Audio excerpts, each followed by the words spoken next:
Happy New Year's Day. Tuning into bringing peace into the new year, bringing goodness, love, empathy, understanding, bringing in the soul care lifestyle, caring about ourselves so that we can be full, healthy, and whole, so that we can care about others. And wanted to think about this idea of surrounding ourselves with things that are good for us. I feel like that's our mantra this year. It's that simple. We surround ourselves with things that are good for us, period. You know, that's it. That's the direction. That's the key. That's the intuition. That's just the law. The law is we surround ourselves with things that are good for us. If they're not good for us, if it doesn't feel right, if it feels like it's hurtful, if it feels insincere, if it feels disingenuous, if it feels like it's more hard work than it is, reward and good reciprocal energy, it's not good for us. So we surround ourselves with things that are good for us, and we open ourselves up to be loved, to be helped, to be assisted, to be cared for. We're not going to always have the armor on and think we got to do everything all the time, handle every single thing without anybody else, and we think that somehow is helping the people we love. No, that's hurting the people we love because we're hurting ourselves. And then that causes a crazy cycle. We hurt ourselves and eventually we're not well, and then the people we love are in pain because we're not well. So we break the cycle today. We open ourselves up to love, assistance, care, help, community, and we surround ourselves with things that are good for us so we can feel good in the world. Feel good so we can do good, so we can be good, so we can, create good. You know what I mean? So I'm thinking of you this New Year's Day. I'm wishing you the best next year of your whole life yet. You're growing, you're thriving, and you're protecting you.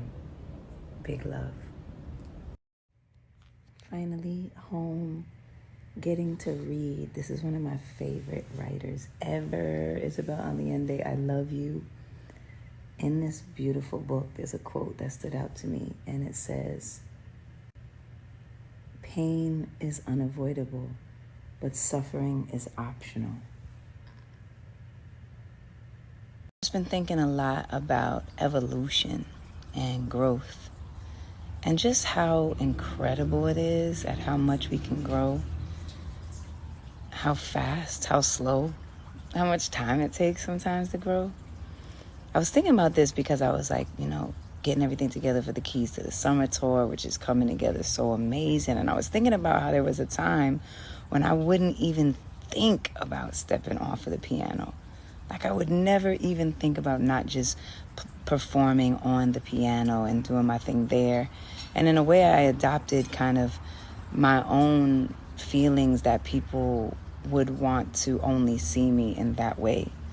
And as I became more comfortable in my skin and started to evolve more, I realized, it's important to experiment. It's important to grow. I want to try new things. I want to try standing at the piano. I want to try to not be at the piano at all, and just vibe. So I did it and I tried it. And now, even just looking at my own evolution from that girl who felt like she could never leave a piano to where I am now as a performer. It's like, imagine I never tried, or I never experimented, or I kept myself in those boxes. Or, even with my skin, like my skin has been so tricky for me because I've always had challenges with my skin and breakouts and all these things. And, so from a young girl, just kind of figuring out who I am as an artist. You know, you feel like you're supposed to cover up all your imperfections and you're supposed to be perfect and all these things that you hear people say and you adopt and you think is real. And,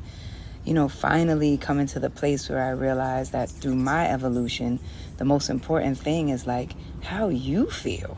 Forget what everybody else thinks about you. How do you feel about you?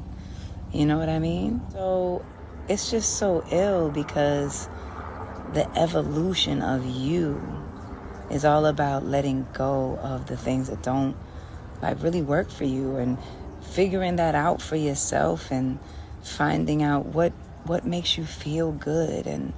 And so for me, like what I've discovered is what makes me feel good is trying things so that I can grow, so that I can know for myself, not what people told me or what people made me be afraid of or think that something, you know, somehow I'm not equipped or that I'm not something enough. But instead, how do you feel about yourself? So I've just been thinking about that evolution in myself, and I'm just super grateful for it, all the ways that it comes. And I just encourage you to keep finding you and keep shining. You know what I mean? Then I start with the It's Like Skin. Brand new, but I have been testing it for so long. It has this great applicator, so I can just apply it. It's called It's Like Skin because it's meant to be however you want. You can have a really light layer, you can build it up, whatever it is that you might need. I actually go pretty light for the show. I'm definitely needing a little coverage under the eye. I like to go around the nose. It's Like Skin comes in 40 shades. Super excited about that. So you can definitely match anything that you need. You can match it. Sometimes I find if I have a little uneven skin or anything, I might want to put a little bit over here. I usually notice my chin a little bit, mostly my nose. It's a little bit red from the cold that I just did, which is fine. It'll obviously equalize, you know, but just keeping it pretty light. It's your skin and it's light skin and it's beautiful. I mean, it has a beautiful texture, a really sweet glow.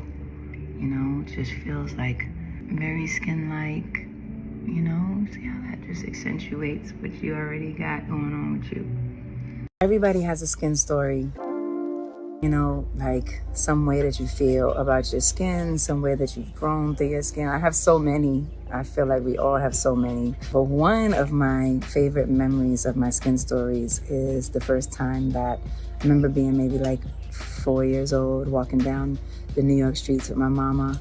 And I had my brown hand and it held her beautiful beige hand. And I asked her, "Mama, are you still white?" And it was my first time kind of understanding that there are these beautiful differences between us and our skin and our tones. And she has all these freckles on her skin. And when I held her hand, I said, "One day, all your freckles are gonna join together and you're gonna be brown like me." I always knew that it was so beautiful to be different. All the different shades and colors and styles of skin that we all have. I love it. And I thought for a while I'd never just have clear skin. And I realized that I had to remove a lot of toxic energy and people from my life in order to like just feel good so that it can come through from the inside out. What I know for sure is it's not just about the skin. It's about nourishing your skin, nurturing your soul, and loving yourself as you are. It's the most beautiful thing. You are so beautiful.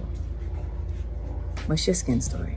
Give me something. Give me a memory. Give me a vibe. Give me something hard. Give me something funny. Give me something truthful. Sending big love. You know what annoys me? When people be like, "Oh, you different. You changed." Fuck yeah, I'm different. I'm truly becoming more myself. I am definitely different. Why people want you to stay the same?